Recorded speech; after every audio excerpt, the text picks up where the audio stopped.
बिस्मिल्लाहिर्रहमानिर्रहीम। अस्सलाम वालेकुम दोस्तों, फॉरेक्स ट्रेडिंग कोर्स का आगाज़ करते हैं। पहले वाली वीडियोस आपने देखी जिसमें सॉफ्टवेयर से रिलेटेड इंट्रोडक्शन था। इस लेक्चर में बहुत सी इंपॉर्टेंट चीज़ों को डिस्कस करेंगे। ठीक है, आपने गौर से इस लेक्चर को अंडरस्टैंड करना है।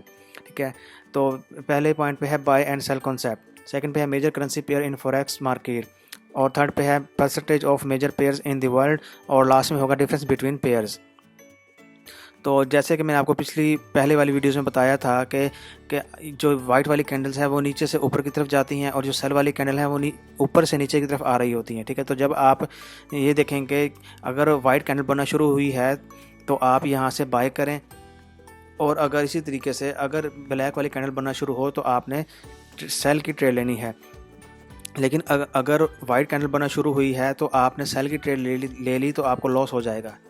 तो इसी तरीके से फॉरेक्स की दुनिया में जब आप रिसर्च करेंगे या कोई न्यूज़ सुनेंगे, ठीक है, तो आपको ये दो जानवर दिखाई देंगे। ठीक है, ये बेयर और बुलिश। अब आपने देखा होगा कि आप जब देखेंगे और उसके अलावा जब न्यूज़ सुनेंगे तो वहाँ पे बार बार आपको वर्ड सुनने को मिलेगा कि बुलिश ट्रेंड चल रहा है, बेरिश ट्रेंड चल रहा है। जैसा कि आपने कभी देखा होगा कि ये जो बुल है ये नीचे से ऊपर की तरफ वार करता है, और जो बेयर है ये खड़े होकर ऊपर से हाथ के ज़रिए नीचे की तरफ मारता है। इसी वजह से इनको याद रखने के लिए, ट्रेंड को और सिर्फ याद दहानी के लिए इस मार्केट में इन दो जानवरों का सहारा लिया जाता है, और नाम के तौर पर बताया जाता है। जब आप न्यूज़ देखेंगे आपको पता चलेगा कि बुलिश ट्रेंड चल रहा है या बेरिश ट्रेंड चल रहा है। बेरिश ट्रेंड होगा तो इसका मतलब है सेल का ट्रेंड चल रहा है, मार्केट ऊपर से नीचे की तरफ आ रही है, और अगर वो कहेंगे बुलिश ट्रेंड चल रहा है तो इसका मतलब है कि नीचे से मार्केट ऊपर की तरफ जाएगी या जा सकती है या जा रही है। ठीक है, इसी तरीके से अब मैं आपको बताता हूँ कि जो मेजर पेयर हैं हमारे फॉरेक्स करेंसी के लिए, तो यूरो यूएसडी, यूरो और डॉलर पेयर, यूएसडी जेपीवाई, ठीक है, डॉलर और जापानीज़ येन, जीबीपी यूएसडी और द ब्रिटिश पाउंड और डॉलर, ठीक है, USD CHF, Swiss dollar, Swiss France और यूएसडी डॉलर, और एयूडी यूएसडी ऑस्ट्रेलियन डॉलर और यूएस डॉलर, और यूएस कैट। ठीक है, ये वैसे तो इस दुनिया में बेशुमार करेंसीज़ हैं, हज़ारों के हिसाब से करेंसीज़ हैं। ठीक है, लेकिन जो मेजर करेंसीज़ हैं जिन पर ट्रेडिंग चल रही है और होती आ रही है वो ये हैं। ठीक है, तो इसी तरीके से अब मैं आपको बताता हूँ कि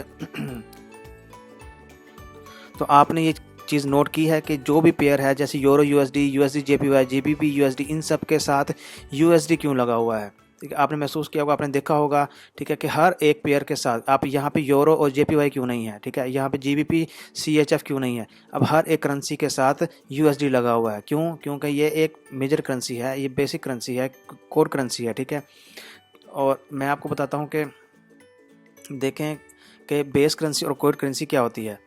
तो अब आप ये देखेंगे जीबीपी, यूरो, यूएसडी, यानी कि ये स्लैश से पहले जो थ्री वर्ड्स हैं, ये एक करेंसी है पूरी, और यूएसडी के साथ मिलकर इनका पेयर बना है। इसका मतलब है कि फॉरेक्स में जो आपने एक चीज़ को सेल करना है और एक चीज़ को बाय करना है, इसीलिए जीबीपी ये बेस करेंसी है। इस यूरो यानी कि इस स्लैश से पहले जो भी करेंसी होगी वो बेस करेंसी होगी, और जिस के ज़रिए आपने ट्रेड करनी है वो कोर करेंसी कहते हैं उसको, वो यूएसडी है। इसकी वजह क्या है कि यूएसडी ही क्यों कोर करेंसी है, कोई और क्यों नहीं है? इसकी एक बहुत बड़ी वजह है कि दुनिया में बहुत ज़्यादा करेंसीज़ हैं।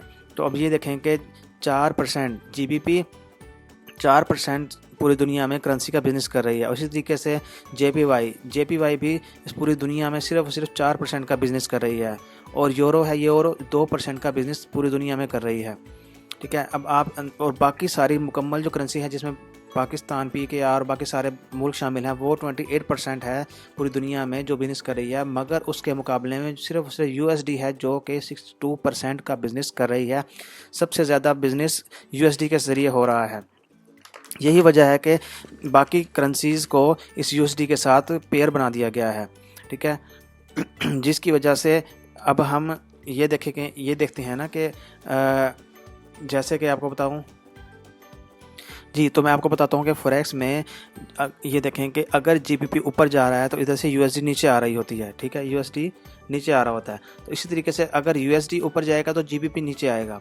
ठीक है। इस वजह से इस तरीके से जब भी है कि अगर आपने पाउंड को परचेज़ करना है, ठीक है, तो आपको डॉलर सेल करना पड़ेगा, और अगर आपने डॉलर का सेल किया तो पाउंड परचेज़ करना पड़ेगा। तो यही कॉन्सेप्ट इस मार्केट के मूव होने का है, जिसके ये मार्केट पूरी पेयर्स की बिना पर वर्क करती है। जैसे मैंने आपको पहले बताया था कि आप अपनी पाकिस्तानी रुपीज़ देंगे तो आप रियाल खरीदेंगे या डॉलर खरीदेंगे, और आप जब वापस आकर आप डॉलर वापस करेंगे या रियाल को वापस करेंगे और अपनी पाकिस्तानी रुपीज़ को, करेंसी को परचेज़ करेंगे, ठीक है। यही वजह है कि ये मार्केट पेयर में वर्क करती है।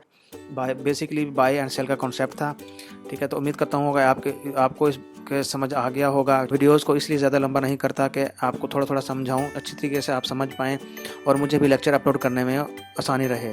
कुछ समझ ना आए तो बार बार वीडियो देखें, कोई सवाल हो तो मुझे कमेंट में लिखें, मेरे व्हाट्सएप नंबर पर मैसेज करें। इंशाल्लाह मैं आपका कॉन्सेप्ट क्लियर करूँगा। दुआ में याद रखें। मुझे इजाज़त दीजिए। अल्लाह हाफिज़।